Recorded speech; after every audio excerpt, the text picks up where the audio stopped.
నిండు పున్నమి లాంటి రాష్ట్రాన్ని అమావాస్య చీకట్లు కమ్ముకున్నాయి. ఆడపిల్లలు అర్ధరాత్రి స్వేచ్ఛగా బయటకు తిరిగే ఈ దేశంలో ఒక్క ఆంధ్రప్రదేశ్ మాత్రం ఎటుపోతోంది. రామరాజ్యాన్ని రావణ కాష్టంగా మార్చినటువంటి ఈ కూటమి పాలనలో మతి స్థిమితం లేని అభాగ్యురాలపై అత్యాచారం, లేడీస్ హాస్టల్లో రహస్య కెమెరాలు, పసిపిల్లలు చనిపోతున్నా పట్టించుకొని వైనం, ఓట్ల కోసం గ్యారంటీలతో ప్రజల్ని బురుడి కొట్టించి అధికారంలోకి వచ్చిన ఈ కూటమి పాలనలో పసిబిడ్డలు సైతం జంకుతున్నారు. బాబొస్తే అదొస్తుంది, బాబొస్తే ఇదొస్తుంది, ఉచిత సలహాలు, ఉచిత బస్సులు ఇవేవి మాకు అక్కర్లా. మాకు మా ఆడపిల్లల మాన ప్రాణాలే ముఖ్యం. మీ సొంత జిల్లాలో ఇంత జరిగితే, ఇంత ఘోరం జరిగితే, ఒక్క 7 ఏళ్ల పాప చచ్చిపోతే మీకేం అనిపించట్లేదా బాబు గారు?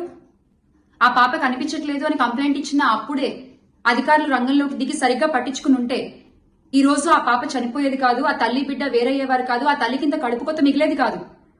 ఆడపిల్లలకి రక్షణ లేకపోవడం అనేది సిగ్గుచేటు.